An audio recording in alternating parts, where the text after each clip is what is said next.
Tajuk-tajuk utama bagi buletin edisi malam ini.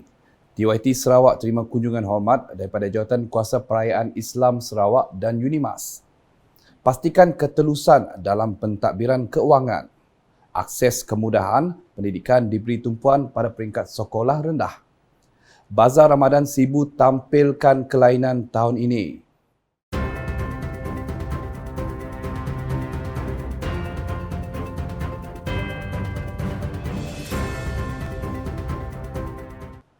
Assalamualaikum dan salam Sarawak Maju Makmur bersama saya Fidas Matrang. Tuan Yang Terutama yang di-Pertuan Negeri Sarawak, Tun Pen Sri Dr. Wan Junaidi Tuanku Jaafar menerima kunjungan hormat daripada Jawatan Kuasa Perayaan Islam Sarawak di Dewan Mengadap Utama Astana Negeri Sarawak pada Selasa. Musti Tetap Jawatan Kuasa Perayaan Islam Sarawak Datuk Dr. Abdul Rahman Junaidi berkata, objektif kunjungan hormat tersebut adalah untuk memaklumkan tentang penganjuran Majlis Sambutan Nuzul Al-Quran peringkat Negeri Sarawak. Untuk menghantar jemputan rasmi kepada Tuan Utama Yang Tuan Negeri Sarawak, Tun Pen Sri Dr. Haji Wan Junaidi Tuanku Jaafar bersama dengan Tuan Wazir Semusi untuk hadir menjadi tetamu kehormat kami majlis dalam majlis sambutan Nuzul Quran peringkat Sarawak yang akan diadakan di daerah Gedong di Masjid Al-Kausar Gedong pada tarikh 27 bulan Mac bersama dengan 16 Ramadan. Jadi pada hari tersebut Tuan Terutama Tun Pen Sri akan menjadi tetamu kehormat dan turut hadir juga ialah Yang Berhormat Premier Sarawak bersama dengan Puan Sri Dr. Ahmad Jumaini. Beliau berkata demikian semasa ditemui media selepas mengadakan sesi kunjungan hormat terhadap TYT Sarawak di Astana Negeri Sarawak. Datuk Dr. Abdul Rahman menambah Majlis Sambutan Nuzul Al-Quran merupakan perayaan Islam kedua tahun ini. Ia adalah salah satu daripada 6 perayaan Islam utama di Sarawak. Sebelum ini itu pada minggu lepas kita telah pun menyebut Tuan Utama Yang Pertuan Negeri Tun Pen Sri bersama dengan Tok Puan untuk perayaan pertama yang dilanjutkan oleh Majlis Islam Sarawak iaitu Majlis Tilawah Al-Quran dan Mahfaz Al-Quran di bahagian Limbang. Rombongan kunjungan hormat itu turut disertai Yang di-Pertuan Majlis Islam Sarawak Datuk Misnu Taha, Mufti Sarawak Datuk Kifli Yassin, Pengarah Jabatan Agama Islam Sarawak Datuk Khalidi Ibrahim dan Residen Bahagian Samarahan Muhammad Irwan Bahari Bujang. Dalam kunjungan hormat seterusnya, Tun Pen Sri Dr. Wan Junaidi menerima kunjungan hormat daripada Universiti Malaysia Sarawak UNIMAS. Naib Chancellor UNIMAS Profesor Dr. Ahmad Hatta Rashid berkata, kunjungan hormat itu adalah untuk memaklumkan tentang perkembangan terkini berkenaan dengan hal ehwal semasa UNIMAS. Menurutnya, sesi kunjungan hormat tersebut adalah untuk meminta perkenan dari TYT Sarawak untuk menjadi Chancellor UNIMAS.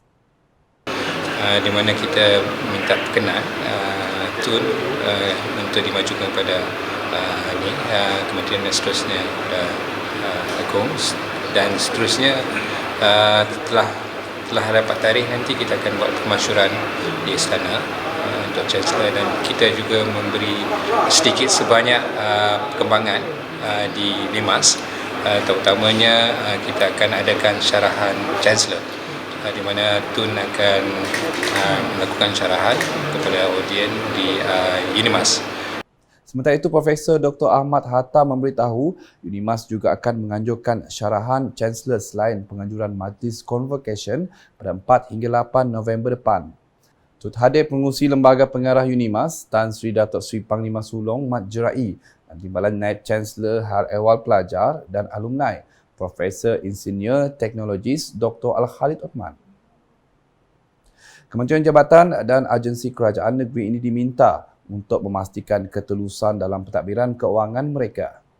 Timbalan Menteri di Jabatan Premier Sarawak, Integriti dan Ombudsman, Datuk Dr. Juanda Jaya berkata, isu ketelusan menjadi fokus utama di mana beberapa agensi telah diberi teguran untuk memastikan ketelusan dalam pentadbiran keuangan dan pemberian kontrak yang lebih telus. Menurut beliau, pihaknya mendapati terdapat pihak berkuasa tempatan PBT mempunyai hutang tertunggak tidak dikutip sebanyak 38 juta ringgit sejak tahun 2002. Di Di samping pengurusan keuangan, terutama berkaitan dengan kutipan hutang. Ini satu perkara yang ramai orang tidak suka lah. Sebab kita dapati ada satu pihak berkuasa tempatan yang akumulatif hutang sebanyak 38 juta tidak dikutip sejak 2002. Okey. Maksudnya bukan daripada 2002 yang 38 juta, tapi berkumpul selama 20 tahun ia tidak dikutip sehingga mencapai jumlah 38 juta. Yang Mahkamah Dunia mencadangkan agar agensi yang terbabit dengan kutipan hutang yang tertunggak seperti ini agar mewujudkan sistem kawal selia yang lebih baik, memaklumkan pemiutang agar membayar hutang dan sekiranya perlu tindakan perundangan perlu dilakukan.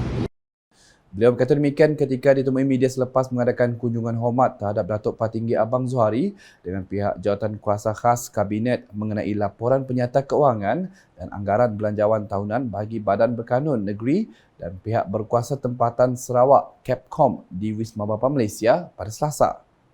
Mengulas lanjut, Datuk Dr. Juanda memberitahu pihak Capcom memberikan saranan terutamanya kepada sebahagian syarikat berkaitan kerajaan GLC yang mempunyai anak-anak syarikat yang terlalu banyak dan sebahagian besarnya tidak aktif agar menyemak kembali kawal selia terhadap agensi-agensi mereka bagi memastikan pengurusan keuangan GLC berkenaan efisien dan seterusnya tidak menjejaskan pendapatan pihak kerajaan. Dalam masa sama, beliau memaklumkan bahawa daripada 52 agensi, hanya 4 agensi yang mendapat teguran daripada audit negara. Menurutnya ini pencapaian yang amat baik untuk negeri Sarawak dan daripada 4 yang menerima teguran ini tadi, sebahagiannya adalah hanya isu teknikal semata-mata. Walau bagaimanapun, Yang Mahkamah Dunia menyarankan, sebagaimana saya sebut, audit kita bukan hanya bersih, tidak berteguran, tapi kita mau improvement tadi. Bahasa baiknya audit bersih, kilat-kilat. Samping itu juga Datuk Dr. Juanda memberitahu Premier Sarawak menyarankan agar laporan bulanan daripada setiap agensi tentang perbelanjaan masing-masing untuk memastikan aliran tunai kerajaan sentiasa berada dalam kawalan yang baik. Maksudnya, munya belum belanja, next month jangan beri dulu. Untuk memastikan cash flow government itu sentiasa berada dalam kawalan yang baik. Kita tahulah barangkali alasan awal tahun belum sedia paper this and that. This is first quarter. But again, second quarter mestilah dibelanjakan. Dan kita dapati juga ada sebagian agensi yang kita lihat, sebagai contoh melakukan maintenance. Duit disimpan sampai akhir tahun, maintenance tidak dibuat dan rakyat bising tentang perkara seperti ini. Turut hadir dalam kunjungan hormat tersebut ialah Setiausaha Kerajaan Sarawak Datuk Amar Muhammad Abu Bakar Mazuki dan ahli Capcom yang lain. Tumpuan harus dimulakan dari peringkat sekolah rendah dalam mendapat akses kemudahan dan pendidikan yang baik bagi para pelajar di kawasan Bukit Saban. Timbalan Premier Sarawak merangkap Ahli Dewan Undangan Negeri Adun Bukit Saban Datuk Ahmad Douglas Ugambas berkata beliau selaku wakil rakyat bersama Ahli Parlimen Betong Richard Rapu mempunyai pendirian jelas mengenai kepentingan pendidikan. Menurutnya beliau dan Dr. Richard sentiasa bersedia membantu apa jua keperluan dalam meneruskan usaha-usaha mendidik anak-anak Bukit Saban. Beliau berkata demikian semasa program Back to School peringkat Dun Bukit Saban di Pusat Khidmat Dun Bukit Saban baru-baru ini. Dalam pada itu, Datuk Ahmad Douglas Ugah telah menyumbang beg beserta alat tulis kepada 940 orang murid sekolah rendah di kawasan Dun Bukit Saban.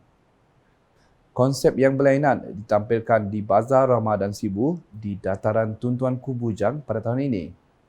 Timbalan Menteri Pendidikan, Inovasi dan Pembangunan Bakat Sarawak, Datuk Dr. Anwar Rapai berkata, bazar tersebut kali ini digabungkan dengan kemudahan tempat berbuka puasa kepada para pengunjung dengan ruang bergerak yang luas berbanding tahun sebelumnya. Menurutnya, kemudahan tempat berbuka itu merupakan kemah besar yang dilengkapi dengan meja dan kerusi ditempatkan di tengah-tengah bazar tersebut. Sebenarnya stol ini bertambah sebenarnya tahun ini, tetapi oleh sebab kita setting macam ni, kita boleh besarkan lagi, lebih banyakkan lagi stol ni, tetapi kita tidak mahu terlalu banyak stol sebab kita nak pastikan supaya dari segi kebersihan, dari segi teraturnya perjalanan konsep ini Sebenarnya ini kita cuba nak buat, kita kalau konsep ini berjaya, kita boleh buatnya setiap bulan, bukan hanya untuk bulan Ramadan. Beliau berkata demikian kepada pemberita selepas meninjau tapak Bazar Ramadan Sibu di dataran Fasa 2, Tuanku Haji Bujang Sibu pada Isnin.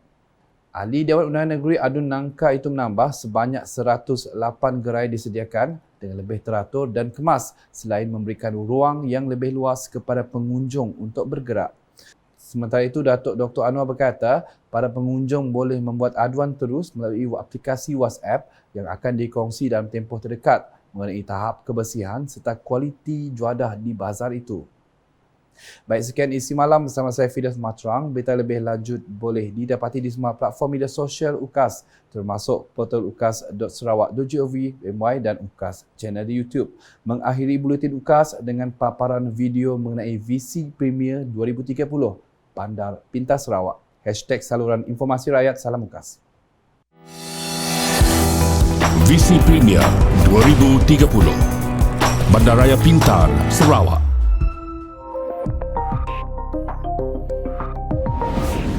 Sarawak sedang membangunkan pelan induk bandar pintar bagi kawasan-kawasan bandar yang akan mengutamakan kemampanan alam sekitar di dalam proses urbanisasi. Pelan induk bandar pintar Kuching dibangunkan dengan mobiliti karbon rendah dan infrastruktur bandar pintar sebagai keutamaan yang penting di dalam pembangunan Ibu Negeri Sarawak pada masa hadapan. Dimulakan pada 2019 oleh Majlis Perbandaran Miri dan Sarawak Information System Sdn Bhd Sains. Antara komponen-komponennya termasuklah papan tanda digital, bandar selamat dan taman selamat, perparitan pintar, bas pintar, trak pintar, aplikasi bandar pintar, Miri Cares, pelancongan Miri, Electronic Local Authority 2 ELA2 dan pusat kawalan. Bangunan-bangunan hijau yang mematuhi Indeks Bangunan Hijau GBI, antara yang menyelah termasuk Universiti Teknologi Sarawak UTS di Sibu dan bangunan Dewan Bandaraya Miri. Pusat Operasi Bersepadu Sarawak SIOC merupakan komponen penting di dalam perancangan Bandar Pintar Sarawak dan saling boleh kendali serta ia adalah sebahagian dari inisiatif Kerajaan Sarawak dari VC yang amat berhormat Datuk Tinggi Dr. Abang Haji Abdul Rahman Zohari bintun Datuk Abang Haji Openg, Premier Sarawak. Penggunaan meter elektrik pintar yang dimulakan oleh Sarawak Energy untuk mempertingkat pengalaman pengguna dan membekalkan perkhidmatan bacaan bil yang tepat berdasarkan penggunaan masa sebenar. Pusat kawalan bersepadu adalah yang terkini di pusat lokasi untuk memberi arahan, koordinasi dan membuat keputusan di dalam menyokong respon insiden. Sarawak bakal menjadi contoh kepada negeri-negeri lain di Malaysia dengan perancangan Bandar Pintar. VC Premier Sarawak Maju 2030.